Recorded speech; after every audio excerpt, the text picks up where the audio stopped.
और हम आज के इस समरसता संवाद पदभागन कार्यक्रम में के साक्षी होने इस तरीके से खड़े हो जाए ताकि सभी का समावेश हो जाए और हम सभी मिल के स्वागत कर सके। हम स्वागत कर रहे हैं हमारे विधायक जी का। एक ही पुष्पमाला से सभी की ओर से स्वागत। पीपरावा में कांग्रेस के सुचारू संचालन के लिए को पदभार दिया है, जिनको जवाबदारी दी है उनकी भी आज यहाँ पर घोषणा की जा रही है, उन्हें जवाबदारी दी जाएगी। इसी के साथ साथ समस्त कांग्रेस कार्यकर्ता जो एक यहाँ पर उपस्थित है। साथियों, आने वाले समय में विधानसभा चुनाव है और विधानसभा चुनाव में निश्चित रूप से कांग्रेस का परचम भोपाल में फैले, बस इसी उद्देश्य को लेकर, इसी शपथ को लेकर आज हम इस नगर पीपरावा में सभी स्थानीय तथा क्षेत्रीय साथियों के साथ इस शपथ लेंगे कि निश्चित रूप से प्रदेश में जो भारतीय जनता पार्टी की सरकार है, जिससे हर वर्ग परेशान है, इस प्रदेश सरकार को उखाड़ फेंकने का संकल्प लेंगे। आइए अब ज्यादा भाभी गोस्वामी जी हैं और पीपर नगर महिला कांग्रेस के अध्यक्ष भाभी चौहान जी हैं और जुगल की तौर से खत्री साई जो कार्यक्रम को संबोधित करेंगे आदरणीय महेंद्र सिंह। महिला अध्यक्ष मनोनीत की गई है।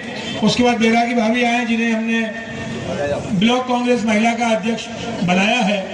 आपके नेतृत्व में महिला मंडल मजबूत होगा। अध्यक्ष गोपाल कृष्ण व्यास जी, राजेश भाई हमारे टोंक खुद के अध्यक्ष जी, हमारे बने सिंह जी, जनपद जिला पंचायत के सदस्य लोग तो चिंतन करते हैं। भोपाल में जब बैठते हैं तमाम पत्रकार साथी, तमाम प्रबुद्ध जन, विचारक, ये सारे लोग हम लोगों के साथ बैठते हैं। एक बात निकल के आती है कि इस समय मध्य प्रदेश का जो सर्वे आरएसएस ने करवाया है, बीजेपी ने करवाया है, उसमें 60-70 सीटें मात्र भाजपा को मिल रही है। ये बातें आरएसएस के सर्वे में आ गई। अब का परस्त ताकतें सक्रिय हो गई हैं। कहने का इनके पास कुछ नहीं। किसान दुखी,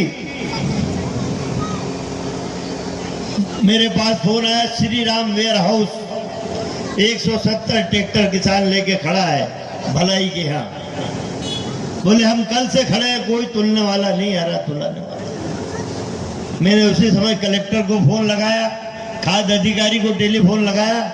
मैंने इतना अन्याय मत करो, खेत में पसीना बहाता है मेरा किसान, उसका पसीना टपकता और फसल पैदा होती है, लेकिन अपनी फसल को बेचने के लिए उसे लाइन में लगना पड़ता है।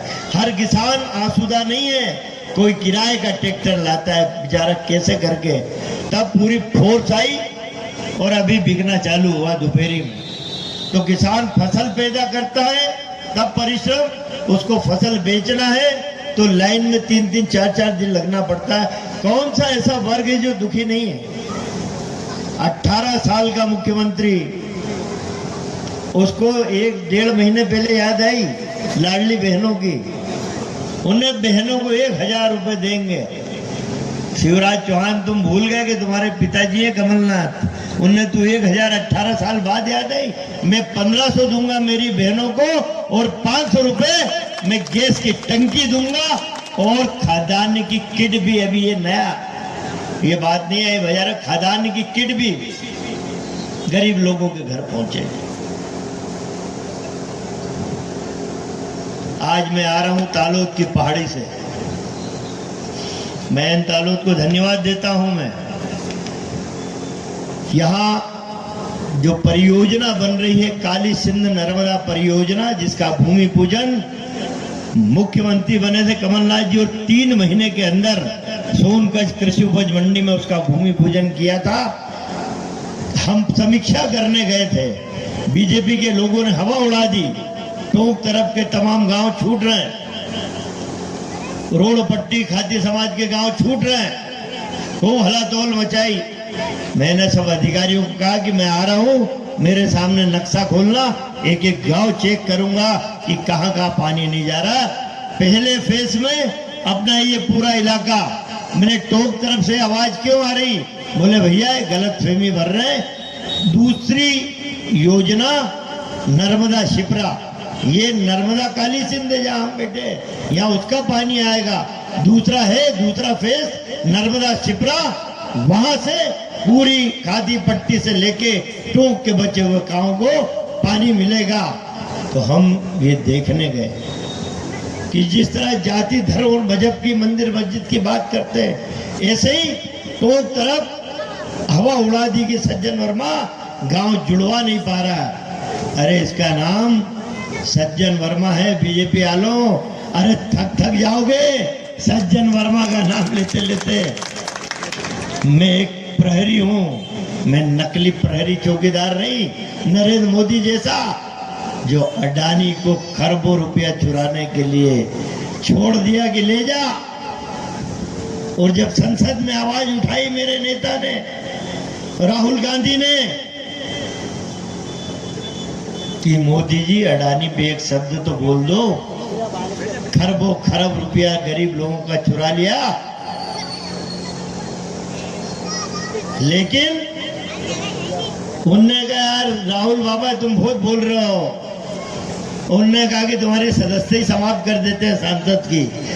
मजिस्ट्रेट को पटा के, मजिस्ट्रेट कहाँ का जिनने फैसले दिए, गुजरात का मजिस्ट्रेट पटा के उससे फैसला दिला दिया कि 2 साल की सजा। अब मोदी को चोर बोल दिया तो क्या गलत किया। एक ललित मोदी भाग गया पैसा लेके, एक नीरव मोदी अरबों रुपए लेके भाग गया। अब मोदी वो 2 ही चोर थे तो क्या करें। तो उनने सूरत का मजिस्ट्रेट को पटाया। अब पटाए क्या पटाए वो तो अब एक तानाशाह शासक के सामने किसकी औकात है बोले। उनने 2 साल की सजा दे दी राहुल गांधी को। जैसे ही सजा हुई 6 घंटे में तो सदस्यता समाप्त। कितना बड़ा हमारा लोकसभा का पहले स्पीकर हमारी थी इंदौर वाली सुमित्रा ताई, बड़ी अच्छी महिला, उसकी इज्जत करते हैं। बीजेपी में 2-4 लोग हैं, अटल बिहारी वाजपेयी, सुमित्रा ताई। लेकिन वहां पे मोदी का पट्टा बैठा हुआ था स्पीकर बन के। उनने 6 घंटे में ही सदस्यता समाप्त।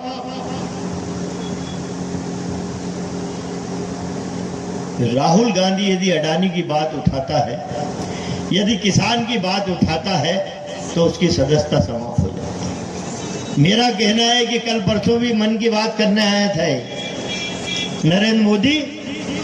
मैं बार बार कहता हूं कि किसी दिन यार मेरे किसान के मन की बात तो एक बार सुन ले। तू 1.5 घंटे भाषण ठोकता मन की बात। यदि जिस दिन तू देश के एक किसान के मन की बात सुन लेगा तो तेरी आंखें खुल जाएंगी कि मेरा देश का किसान आज तेरे हाथ में सामने हाथ फैलाने के लिए मजबूर है। उनने कन्यादान योजना, उनने फला योजना,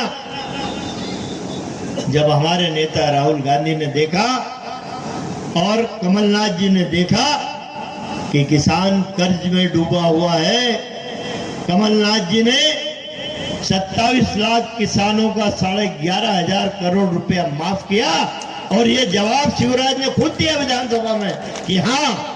लेकिन जब भाषण देने कर्नाटक जाता, राजस्थान जाता तो कहते एक भी किसान का कर्जा माफ नहीं हुआ। शिवराज चौहान इसी सोनकच्छ के एक गांव में याद रख लो, 1 महीने के अंदर हर गांव में जितने किसान का कर्जा माफ हुआ है, हम लिस्ट टांगेंगे। बीजेपी के कई चेहरे बेनकाब होंगे जिनके कर्जे माफ हुए हैं। लाल दुपट्टा डाल के बोलते फिर रहे हैं कि कोई कर्जा माफ नहीं हो, कोई नहीं। उनके नाम आप गांव की बड़े उस पे हम लगाएंगे। एक एक गांव के नाम मेरे पास है, कितने लोगों का कर्जा माफ हुआ। तो झूठ सच की दुकान चलाने वाले लोग। अभी मनोज कांग्रेस पार्टी सज्जन वर्मा